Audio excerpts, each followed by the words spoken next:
అస్సలాముఅలైకుం. స్ఫూర్తి టీవీ నేటి వార్తకు స్వాగతం. నా పేరు అబ్దుల్ వాహిద్. నేటి ముఖ్యాంశాలు: గాజాలో ఇస్రాయిల్ దాడులపై ఐక్యరాజ్య సమితి విచారణ.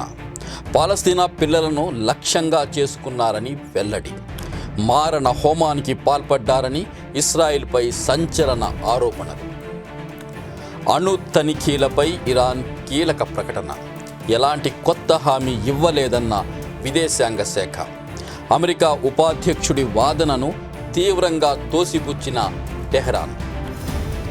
రికార్డు స్థాయిలో అమెరికా నుంచి ఎల్పీజీ దిగుమతులు. జూన్లో 10 లక్షల టన్నులు దాటనున్న వైనం. మధ్యప్రాచ్య సంక్షోభం నేపథ్యంలో తప్పనిసరి అవుతున్న దిగుమతులు. దేశంలో మందగించిన వ్యాపార కార్యకలాపాలు. 3 నెలల కనిష్టానికి పడిపోయిన వృద్ధి రేటు. PMI సూచి 57.4% పడిపోయిందని తాజా నివేదిక. తెలంగాణలో 15,982 అంగన్వాడీ పోస్టుల భర్తీ. అర్హులైన మహిళల నుంచి దరఖాస్తుల ఆహ్వానం. కొత్త నిబంధనలు విడుదల చేసిన మహిళా శిశు సంక్షేమ శాఖ. జూలై 24లోగా ఓటరు నమోదు దరఖాస్తుల సమర్పణ, లేకుంటే ఓటర్ల జాబితా నుంచి తొలగిస్తామని హెచ్చరిక. ముమ్మరంగా సాగుతున్న ప్రత్యేక ఓటరు జాబితా సవరణ ప్రక్రియ. స్వర్ణాంధ్ర విజన్ కోసం ఏపీ ప్రభుత్వం కీలక ఒప్పందం. IFMRతో ఒప్పందం కుదుర్చుకున్న రాష్ట్ర ప్రణాళిక విభాగం. 15% వృద్ధి రేటు లక్ష్యంగా నూతన ప్రణాళికలు. ఏపీలోని జొన్నగిరిలో బంగారం ఉత్పత్తి ప్రారంభం. వాణిజ్య స్థాయిలో ముమ్మరంగా సాగుతున్న మైనింగ్. భారీగా పెట్టుబడులు, ఉపాధి అవకాశాలు వస్తాయని ప్రభుత్వ అంచనా. తెలంగాణలో 15,982 అంగన్వాడీ పోస్టుల భర్తీ. తెలంగాణ రాష్ట్ర వ్యాప్తంగా నిరుద్యోగ మహిళలకు రాష్ట్ర ప్రభుత్వం ఒక శుభవార్త అందించింది. రాష్ట్రంలోని వివిధ అంగన్వాడీ కేంద్రాల్లో ఖాళీగా ఉన్న ఏకంగా 15,982 అంగన్వాడీ పోస్టుల భర్తీకి దరఖాస్తుల ప్రక్రియ అధికారికంగా ప్రారంభమైంది. రాష్ట్ర వ్యాప్తంగా అంగన్వాడీ మహిళా మరియు శిశు సంక్షేమ సేవల నెట్వర్క్ను మరింత బలోపేతం చేయడంలో భాగంగా ఈ భారీ నియామక ప్రక్రియను ప్రభుత్వం ప్రతిష్టాత్మకంగా చేపట్టింది. అర్హులైన మహిళా అభ్యర్థులు ఆన్లైన్ ద్వారా తమ దరఖాస్తులను సమర్పించాల్సి ఉంటుంది. ఈ నియామకాలకు సంబంధించి ప్రభుత్వం సవరించిన కొత్త మార్గదర్శకాలను, నిబంధనలను అధికారికంగా విడుదల చేసింది. దరఖాస్తుదారులు సంబంధిత అధికారిక వెబ్సైట్ ద్వారా నేరుగా దరఖాస్తు చేసుకోవచ్చని అధికారులు వెల్లడించారు. ఈ భారీ నియామకాల ద్వారా గ్రామీణ మరియు పట్టణ ప్రాంతాల్లో మహిళలకు పెద్ద ఎత్తున ఉపాధి అవకాశాలు లభించనున్నాయి. ముఖ్యంగా క్షేత్రస్థాయిలో ఫ్రంట్ లైన్ కమ్యూనిటీ సేవలు అందించాలనుకునే వారికి, సామాజిక సేవ పట్ల ఆసక్తి ఉన్న వారికి ఇది ఒక అద్భుతమైన అవకాశం. ఈ పోస్టుల భర్తీ ద్వారా రాష్ట్రంలోని అంగన్వాడీ కేంద్రాల్లో ఏళ్ల తరబడి ఉన్న సిబ్బంది కొరత పూర్తి స్థాయిలో తీరడమే కాకుండా చిన్నారులు, గర్భిణులు, బాలింతలకు అందించే మాతా శిశు సంరక్షణ సేవలు మరింత పటిష్టంగా, వేగవంతంగా అమలవుతాయని ప్రభుత్వం భావిస్తోంది. దరఖాస్తు చేయడానికి ముందు అభ్యర్థులు తమ విద్యార్హతలు, వయోపరిమితి, రిజర్వేషన్లు మరియు ఇతర నిబంధనలను నోటిఫికేషన్లో స్పష్టంగా తెలుసుకోవాలని అధికారులు సూచించారు. నిర్ణీత గడువులోగా దరఖాస్తు ప్రక్రియను ఎలాంటి తప్పులు లేకుండా పూర్తి చేయాలని మహిళా శిశు సంక్షేమ శాఖ అధికారులు స్పష్టం చేశారు. జూలై 24లోగా ఓటరు నమోదు దరఖాస్తుల సమర్పణ.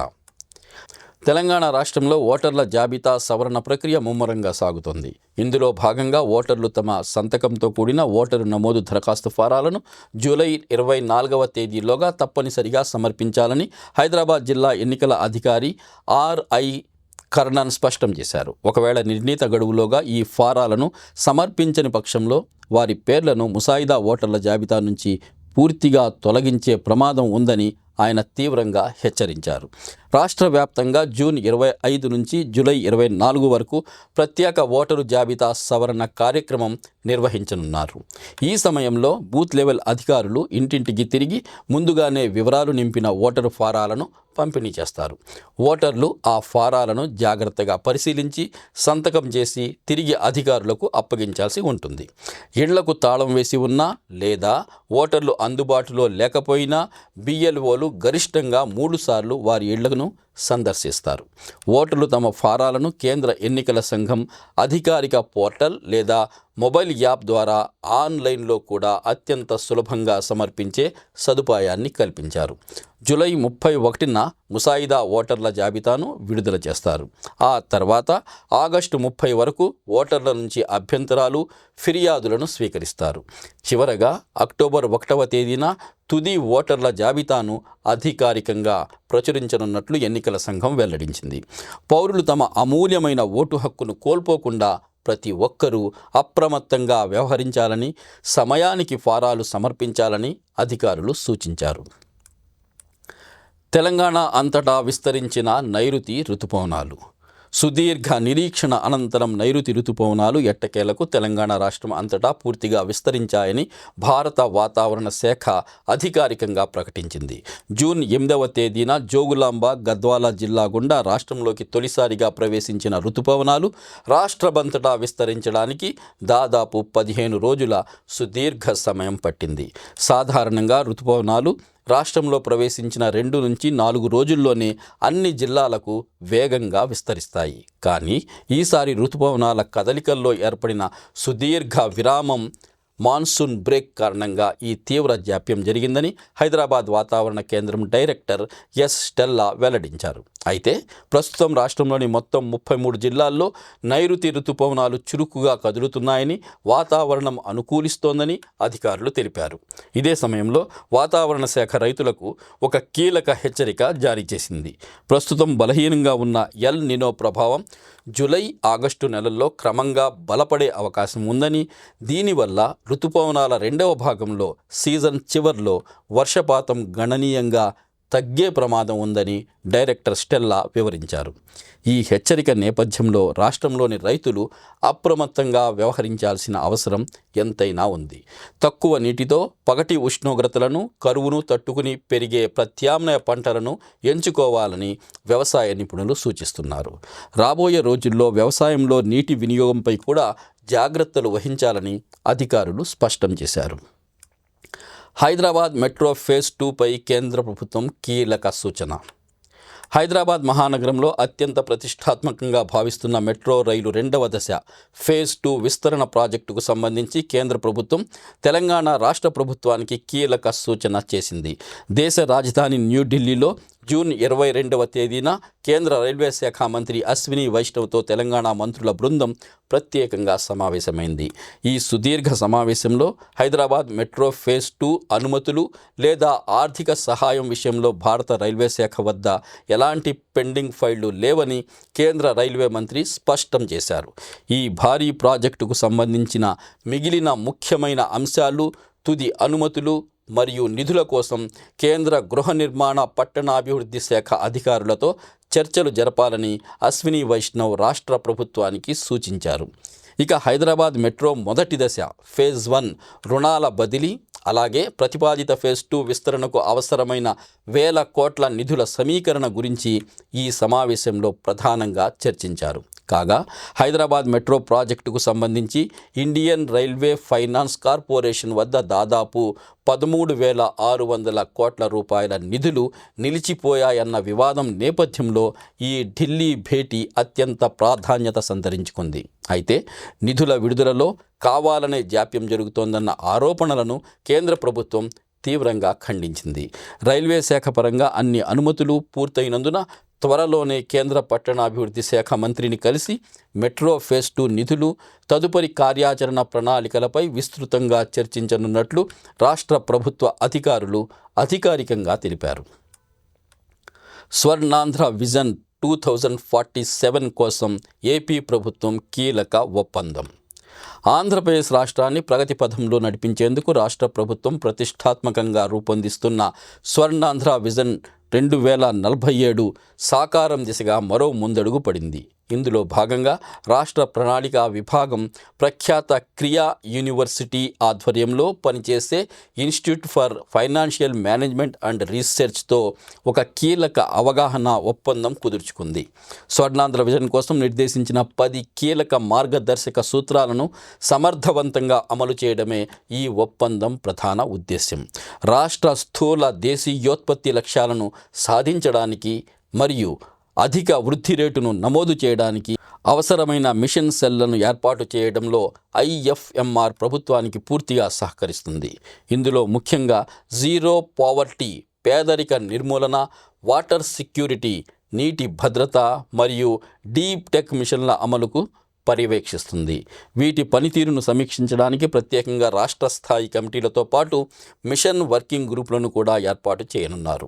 రాష్ట్రంలో ప్రస్తుతం 11% ఉన్న ఆర్థిక వృద్ధి రేటును 15% పెంచడమే లక్ష్యంగా ప్రభుత్వం ఈ నిర్ణయం తీసుకున్నట్లు ముఖ్యమంత్రి స్పష్టం చేశారు. ఈ నూతన ప్రణాళికా యంత్రాంగం ద్వారా రాష్ట్రంలో పెట్టుబడులు పెరగడంతో పాటు సమ్మిళిత అభివృద్ధి సాధ్యమవుతుందని ప్రభుత్వం గట్టిగా విశ్వసిస్తోంది. జొన్నగిరిలో వాణిజ్య స్థాయిలో బంగారం ఉత్పత్తి ప్రారంభం. ఆంధ్రప్రదేశ్ రాష్ట్ర ఖనిజ సంపద రంగంలో ఒక చారిత్రాత్మక ఘట్టం ఆవిష్కృతమైంది. రాష్ట్రంలోని ప్రసిద్ధ జొన్నగిరి గనుల్లో వాణిజ్య స్థాయిలో బంగారం ఉత్పత్తి అధికారికంగా ప్రారంభమైంది. రాష్ట్ర మైనింగ్ మరియు ఖనిజాల వ్యూహానికి జొన్నగిరి ప్రాజెక్టు రోల్ మోడల్గా నిలవనుందని తాజా నివేదికలు స్పష్టం చేస్తున్నాయి. ఈ భారీ ప్రాజెక్టు విజయవంతం కావడంతో రాష్ట్ర ప్రభుత్వం మున్ముందు మరిన్ని భారీ మైనింగ్ ప్రాజెక్టులను చేపట్టే యోచనలో ఉన్నట్లు తెలుస్తుంది. వాణిజ్య స్థాయిలో జరుగుతున్న ఈ మైనింగ్ కారణంగా రాష్ట్రానికి భారీగా ఆదాయం సమకూరడంతో పాటు స్థానికంగా పెద్ద ఎత్తున ఉపాధి అవకాశాలు లభిస్తాయని ప్రభుత్వం అంచనా వేస్తుంది. అయితే కేవలం ఆర్థిక ప్రయోజనాలనే కాకుండా పర్యావరణ పరిరక్షణ, స్థానిక ప్రజల సంక్షేమం దృష్ట్యా ఈ ప్రాజెక్టు పారదర్శకతపై కూడా ప్రజలు దృష్టి సారించారు. భవిష్యత్తులో ఈ తరహా ప్రాజెక్టులను విస్తరిస్తే పర్యావరణానికి ఎలాంటి హాని కలగకుండా పకడ్బందీ నిబంధనలతో ముందుకు వెళ్లాలని నిపుణులు సూచిస్తున్నారు. జొన్నగిరిలో ఉత్పత్తి ప్రారంభం కావడం వల్ల పెట్టుబడిదారుల దృష్టి కూడా ఆంధ్రప్రదేశ్ వైపు మళ్లే అవకాశం ఉందని మార్కెట్ వర్గాలు భావిస్తున్నాయి. ఈ నూతన పరిణామం రాష్ట్ర ఖనిజ పరిశ్రమ రూపురేఖలను పూర్తిగా మార్చబోతోంది. ఏపీ రైతులకు పీఎం కిసాన్ అన్నదాత సుఖీభవ నిధుల విడుదల. ఆంధ్రప్రదేశ్ రాష్ట్రంలోని రైతాంగానికి అండగా నిలుస్తూ రాష్ట్ర ప్రభుత్వం మరో కీలక అడుగు వేసింది. పీఎం కిసాన్ అన్నదాత సుఖీభవ పథకం కింద రాష్ట్రంలోని ఏకంగా 46.85 లక్షల మంది రైతుల బ్యాంకు ఖాతాల్లో భారీ స్థాయిలో నిధులను జమ చేసింది. ఈ ప్రతిష్టాత్మక పథకం ద్వారా మొత్తం 3,125 కోట్ల రూపాయల ఆర్థిక సహాయం రైతుల ఖాతాల్లోకి నేరుగా బదిలీ అయినట్లు తాజా అధికారిక నివేదికలు స్పష్టం చేస్తున్నాయి. పెట్టుబడి సాయంగా ప్రభుత్వం అందించిన ఈ భారీ నిధులు ఖరీఫ్ సీజన్లో రైతులకు ఎంతో ఊరటనిచ్చాయి.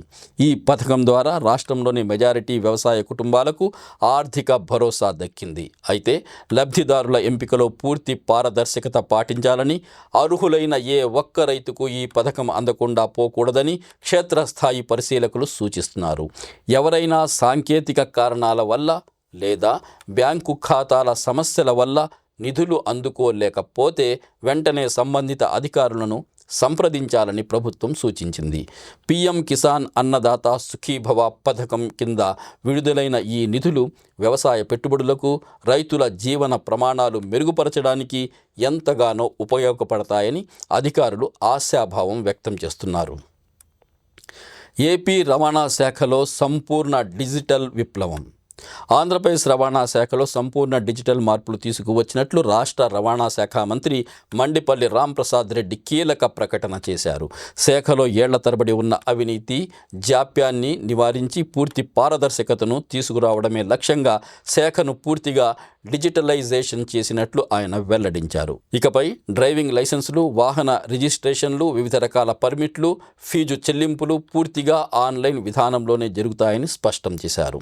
దీనివల్ల సామాన్యులు పదే పదే రవాణా శాఖ కార్యాలయాల చుట్టూ తిరగాల్సిన అవసరం ఉండదని మంత్రి పేర్కొన్నారు. అంతేకాకుండా మానవ ప్రమేయాన్ని తగ్గించి డ్రైవింగ్ పరీక్షల్లో పారదర్శకత పెంచేందుకు రాష్ట్ర వ్యాప్తంగా 80 అధునాతన ఆటోమేటెడ్ డ్రైవింగ్ టెస్ట్ కేంద్రాలను ఏర్పాటు చేసినట్లు తెలిపారు. మిగిలిన కేంద్రాలను కూడా రాబోయే 3 నెలల్లో పూర్తి స్థాయిలో అందుబాటులోకి తీసుకువస్తామని మంత్రి రాంప్రసాద్ రెడ్డి హామీ ఇచ్చారు. వాహనదారులు తమ లైసెన్స్, రిజిస్ట్రేషన్, పర్మిట్, ట్యాక్స్ చెల్లింపులు, అప్లికేషన్ స్టేటస్ కోసం రవాణా శాఖ ప్రవేశపెట్టిన సారథి మొబైల్ అప్లికేషన్ను వినియోగించుకోవాలని సూచించారు. ఈ డిజిటల్ విప్లవంతో రవాణా శాఖ సేవలు మరింత వేగంగా, అవినీతి రహితంగా ప్రజలకు అందుతాయని ప్రభుత్వం గట్టిగా విశ్వసిస్తోంది. సేవల ప్రైవేటీకరణకు వ్యతిరేకంగా విజయవాడలో మున్సిపల్ వర్కర్ల ఆందోళన. ఆంధ్రప్రదేశ్లోని విజయవాడ నగరంలో మున్సిపల్ సేవలను ప్రైవేటీకరించే ప్రభుత్వ నిర్ణయాన్ని తీవ్రంగా వ్యతిరేకిస్తూ నగర మున్సిపల్ కార్మికులు భారీ ఆందోళన చేపట్టారు. ఏళ్ల తరబడి చాలీచాలని వేతనాలతో నగర పరిశుభ్రత కోసం పాటుపడుతున్న తమ జీవితాలతో ప్రభుత్వం చెలగాటం ఆడుతోందని కార్మికులు ఆగ్రహం వ్యక్తం చేశారు. మున్సిపల్ సేవల ప్రైవేటీకరణకు సంబంధించి ప్రభుత్వం జారీ చేసిన జీవోలను తక్షణమే వెనక్కి తీసుకోవాలని వారు డిమాండ్ చేశారు. ప్రైవేటీకరణ అమలు జరిగితే వేలాది మంది మున్సిపల్ కార్మికులు తమ ఉపాధి కోల్పోయి వారి కుటుంబాలు రోడ్డున పడే ప్రమాదం ఉందని కార్మికులు ఆవేదన వ్యక్తం చేస్తున్నారు. మరోవైపు పట్టణ ప్రాంతాల్లో ప్రజలకు అత్యవసర సేవలు అందించే మున్సిపల్ శాఖను ప్రైవేట్ పరం చేయడం వల్ల సామాన్య ప్రజలపై కూడా తీవ్ర ప్రభావం పడుతుందని వారు హెచ్చరిస్తున్నారు. కార్మికుల భద్రత, ఉద్యోగ భద్రతకు ముప్పు వాటిల్లే ఇలాంటి నిర్ణయాలను ప్రభుత్వం పునరాలోచించాలని వివిధ కార్మిక సంఘాలు కూడా డిమాండ్ చేస్తున్నాయి. ఈ నిరసన కార్యక్రమంతో నగరంలో మున్సిపల్ సేవల నిర్వహణలో తీవ్ర అంతరాయం ఏర్పడే అవకాశం ఉండటంతో అధికారులు కార్మికులతో చర్చలు జరిపి సమస్యను తక్షణమే సామరస్యంగా పరిష్కరించాల్సిన అవసరం ఎంతైనా ఉంది. ఓటర్ల జాబితా సవరణ గడువును పొడిగించాలని ఏపీ ఎన్నికల సంఘానికి మైనారిటీ హక్కుల పరిరక్షణ సమితి విజ్ఞప్తి. ఆంధ్రప్రదేశ్ రాష్ట్రంలో ప్రస్తుతం ముమ్మరంగా జరుగుతున్న స్పెషల్ ఇంటెన్సివ్ రివిజన్ ఓటర్ల జాబితా సవరణ ప్రక్రియ గడువును తక్షణమే పొడిగించాలని మైనారిటీ హక్కుల పరిరక్షణ సమితి డిమాండ్ చేసింది. ఈ మేరకు మైనారిటీ హక్కుల పరిరక్షణ సమితి రాష్ట్ర అధ్యక్షులు, AP state Urdu academy chairman Mohammed Farooq Shibli రాష్ట్ర ఎన్నికల కమిషనర్ను స్వయంగా కలిసి ఒక వినతిపత్రం సమర్పించారు.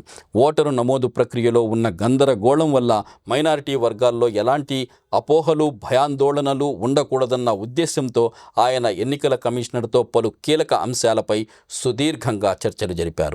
ముఖ్యంగా రాష్ట్రంలోని మైనారిటీలు, వృద్ధులు, నిరక్షరాస్యులకు ఈ ఓటరు నమోదు ప్రక్రియపై పూర్తి అవగాహన కల్పించేందుకు మరింత అదనపు సమయం ఎంతో అవసరమని ఆయన ఎన్నికల కమిషనర్కు వివరించారు.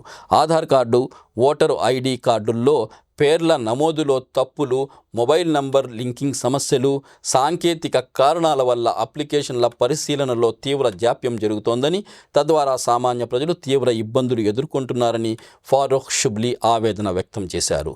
ప్రజల సౌకర్యార్థం రాష్ట్ర వ్యాప్తంగా మైనారిటీలు అధికంగా ఉండే 65 అసెంబ్లీ నియోజకవర్గాల్లో ఎంహెచ్పిఎస్ ఆధ్వర్యంలో ప్రత్యేక ప్రతినిధులను నియమించి ఓటరు నమోదు సమన్వయం కోసం ప్రత్యేక హెల్ప్ డెస్క్లను కూడా ఏర్పాటు చేస్తున్నట్లు వెల్లడించారు.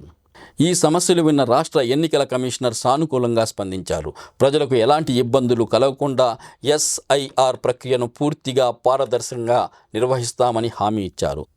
ఈ ప్రతిష్టాత్మక సమావేశంలో ప్రముఖ సూఫీ మత గురువు అల్తాఫ్ రజా, ఎంహెచ్పిఎస్ రాష్ట్ర ప్రధాన కార్యదర్శి మౌలానా హుస్సేన్, జామియే అహ్లే హదీస్ అధ్యక్షులు మౌలానా నసీర్ ఉమ్రీ మరియు ప్రభుత్వ ఖాజీ హాఫీజ్ అబ్దుల్ సమద్ తదితరులు పాల్గొన్నారు. ప్రతి అర్హుడైన పౌరుడి పేరు ఓటర్ల జాబితాలో ఉండేలా చూడడమే తమ ప్రధాన లక్ష్యమని వారు ఈ సందర్భంగా స్పష్టం చేశారు. రికార్డు స్థాయిలో అమెరికా నుంచి భారత్కు ఎల్పీజీ దిగుమతులు. భారతదేశ ఇంధన దిగుమతుల్లో కీలక పరిణామం చోటు చేసుకుంది. దేశీయ అవసరాల కోసం జూన్ నెలలో అమెరికా నుంచి దిగుమతి అవుతున్న ఎల్పీజీ గ్యాస్ ఏకంగా 10 లక్షల మెట్రిక్ టన్నుల మార్కును దాటనుందని పరిశ్రమ వర్గాలు రాయిటర్స్ వార్తా సంస్థకు వెల్లడించాయి. గతంలో ఎన్నడూ లేని విధంగా అమెరికా నుంచి ఈ స్థాయిలో ఎల్పీజీని దిగుమతి చేసుకోవడం ఇదే తొలిసారని, ఇది ఒక కొత్త రికార్డు అని నివేదికలు స్పష్టం చేస్తున్నాయి.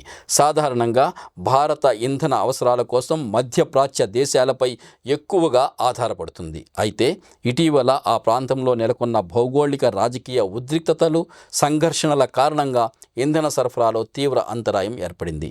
ఈ లోటును పూడ్చుకునేందుకు భారత్ అనివార్యంగా అమెరికా వైపు మొగ్గు చూపిందని నిపుణులు విశ్లేషిస్తున్నారు. అయితే అమెరికా నుంచి వచ్చే ఎల్పీజీ ఖర్చు మధ్యప్రాచ్యంతో పోలిస్తే గణనీయంగా ఎక్కువగా ఉంటుంది. ఎల్పీజీ అనేది ప్రధానంగా ఇళ్లలో ఉపయోగించే వంట గ్యాస్ కావడంతో ఇలా ఖరీదైన దిగుమతులు చేసుకోవడం వల్ల దేశీయంగా వంట గ్యాస్ ధరలు పెరిగే ప్రమాదం ఉందా అన్న ఆందోళన వినియోగదారుల్లో వ్యక్తమవుతుంది. ప్రాంతీయ ఘర్షణలు ప్రపంచ ఇంధన సరఫరా వ్యవస్థను ఎలా ప్రభావితం చేస్తాయో, తద్వారా భారత్ లాంటి దేశాలు తమ దిగుమతి వ్యూహాలను ఎలా మార్చుకోవాల్సి వస్తుందో ఈ పరిణామం స్పష్టం చేస్తుంది. దేశంలో మందగించిన వ్యాపార కార్యకలాపాలు 3 నెలల కనిష్టానికి వృద్ధి. భారత ఆర్థిక వ్యవస్థ వృద్ధిపై తాజా గణాంకాలు కీలక సంకేతాలు పంపుతున్నాయి. జూన్ నెలకు సంబంధించి దేశంలో వ్యాపార కార్యకలాపాలు స్వల్పంగా మందగించాయని ఎస్హెచ్బిసి ఫ్లాష్ ఇండియా కాంపోజిట్ పిఎంఐ నివేదిక వెల్లడించింది. మే నెలలో 59.3గా ఉన్న పిఎంఐ సూచి జూన్ నాటికి 57.4% పడిపోయింది. గత 3 నెలల కాలంలో నమోదైన అత్యల్ప స్థాయి ఇదే కావడం గమనార్హం. అయినప్పటికీ పిఎంఐ సూచి 50కి పైన కొనసాగుతుండటం వల్ల ఆర్థిక వ్యవస్థ ఇంకా విస్తరణ దశలోనే ఉన్నట్లు నిపుణులు విశ్లేషిస్తున్నారు.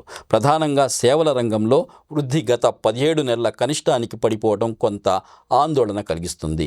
మరోవైపు తయారీ రంగం కూడా జూన్లో 54.5గా నమోదైంది. వ్యాపారాల భవిష్యత్తుపై ఉన్న ఆశాభావం గత 6 నెలల కనిష్టానికి పడిపోయిందని నివేదిక స్పష్టం చేసింది. ఈ గణాంకాలను పరిశీలిస్తే దేశంలో ఆర్థిక వృద్ధి వేగం కొంతమేర తగ్గిందన్న ముందస్తు సంకేతాలు స్పష్టంగా కనిపిస్తాయి. అయితే దీన్ని ఆర్థిక సంకోచం అని చెప్పలేమని, కేవలం వృద్ధి ఊపు తగ్గిందని మాత్రమే భావించాలని ఆర్థిక నిపుణులు పేర్కొంటున్నారు. భవిష్యత్తులో ద్రవ్యోల్బణం, గ్లోబల్ పరిస్థితులు దేశ ఆర్థిక వ్యవస్థపై ఎలాంటి ప్రభావం చూపుతాయో వేచి చూడాల్సి ఉంది. గాజాలో పాలస్తీనా పిల్లలే లక్ష్యంగా ఇస్రాయిల్ దాడులు, ఐక్యరాజ్యసమితి విచారణలో సంచలన నిజాలు. ఇస్రాయిల్ హమాస్ యుద్ధంలో ఇస్రాయిల్ సైన్యం అమానుష చర్యలపై ఐక్యరాజ్యసమితి విచారణ కమిషన్ సంచలన నివేదికను బయటపెట్టింది. అక్టోబర్ 7, 2023న యుద్ధం ప్రారంభమైన నాటి నుంచి ఇస్రాయిల్ సైన్యం గాజాలో ఉద్దేశపూర్వకంగా పాలస్తీనా పిల్లలను లక్ష్యంగా చేసుకుని దాడులకు పాల్పడిందని విచారణ నివేదిక స్పష్టం చేసింది. ఈ దాడుల వల్ల గాజాలో మారణహోమం, మానవాళికి వ్యతిరేకంగా నేరాలు, తీవ్రమైన యుద్ధ నేరాలు జరిగాయని ఐక్యరాజ్యసమితి కమిషన్ కుండబద్దలు కొట్టింది. నివేదిక ప్రకారం యుద్ధం మొదలైనప్పటి నుంచి కనీసం 20,179 మంది అమాయక చిన్నారులు ప్రాణాలు కోల్పోయారు. ఈ సంఖ్య మొత్తం మరణాల్లో దాదాపు 30% ఉండటం అత్యంత విషాదకరం. అత్యంత జనసాంద్రత కలిగిన నివాస ప్రాంతాల్లో ఇస్రాయిల్ దళాలు ఉద్దేశపూర్వకంగా భారీ పేలుడు పదార్థాలను, భయంకరమైన ఆయుధాలను ప్రయోగించడం వల్లే ఇంత పెద్ద ఎత్తున పిల్లలు మరణించారని విచారణ కమిషన్ నిర్ధారించింది. అంతేకాకుండా నిరాశ్రయులు అవ్వడం, ఆకలి, వైద్య సేవలు అందకపోవడం వల్ల కూడా ఎంతోమంది పిల్లలు వారి ప్రాణాలు కోల్పోయారని నివేదికలో డాక్యుమెంట్ చేశారు. అయితే ఐక్యరాజ్యసమితి విడుదల చేసిన ఈ నివేదికను ఇస్రాయిల్ ప్రభుత్వం తీవ్రంగా ఖండించింది. ఇదొక పరువు నష్టం కలిగించే నివేదిక అని, పిల్లలను ఉద్దేశపూర్వకంగా లక్ష్యంగా చేసుకోలేదని ఇస్రాయిల్ వాదించింది. ఈ పరిణామాలు అంతర్జాతీయంగా తీవ్ర దుమారం రేపుతున్నాయి. అణు తనిఖీలపై ఎలాంటి కొత్త హామీ ఇవ్వలేదన్న ఇరాన్. అమెరికాతో జరిగిన చర్చల్లో అణు కేంద్రాల తనిఖీలపై ఎలాంటి కొత్త హామీ ఇవ్వలేదని ఇరాన్ విదేశాంగ శాఖ స్పష్టం చేసింది. ఇటీవల అమెరికా ఉపాధ్యక్షుడు జేడీ వ్యాన్స్ మాట్లాడుతూ అణు కేంద్రాల్లోకి అంతర్జాతీయ తనిఖీ అధికారులను అనుమతించేందుకు ఇరాన్ అంగీకరించిందని చేసిన ప్రకటనను ఇరాన్ తీవ్రంగా ఖండించింది. యుద్ధ ముగింపు కోసం స్విట్జర్లాండ్లో అమెరికా, ఇరాన్ ప్రతినిధుల మధ్య జరిగిన తొలి విడత కీలక చర్చల అనంతరం ఈ వివాదం తెరపైకి వచ్చింది. ఈ చర్చలకు మధ్యవర్తులుగా వ్యవహరించిన ఖతార్, పాకిస్తాన్ దేశాలు మాట్లాడుతూ తుది ఒప్పందం దిశగా 60 రోజుల్లో ఒక రోడ్ మ్యాప్ రూపొందించేందుకు ఇరు దేశాలు అంగీకరించాయని వెల్లడించాయి. దీనికి ప్రతిఫలంగా ఇరాన్ తన చమురు, పెట్రోకెమికల్స్ ఉత్పత్తులను డాలర్లలో విక్రయించుకోవడానికి వీలుగా అమెరికా 60 రోజుల పాటు ఆంక్షల సడలింపును ప్రకటించింది. స్ట్రైట్ ఆఫ్ హార్ముజ్ జలసంధిని తెరిచి ఉంచడంతో పాటు IAEA తనిఖీలకు అంగీకరించినందుకే ఈ సడలింపు ఇచ్చినట్లు అమెరికా వాదిస్తుంది. అయితే IAEA తనిఖీలపై భవిష్యత్తులో ఎలాంటి నిర్ణయమైనా తమ దేశ parliament, supreme national security council నిర్దేశించిన నిబంధనల మేరకే జరుగుతుందని టెహ్రాన్ స్పష్టం చేసింది. దీంతో అణు కేంద్రాల తనిఖీల వ్యవహారం ఇంకా అపరిష్కృతంగానే మిగిలిపోయిందని అంతర్జాతీయ విశ్లేషకులు భావిస్తున్నారు. ఈ వ్యవహారంపై అమెరికా ఎలా స్పందిస్తుందనేది ఆసక్తికరంగా మారింది. ఇవి నేటి వార్తలు. రేపు మళ్ళీ ఇదే సమయానికి తిరిగి కలుసుకుందాం. అంతవరకు సెలవు.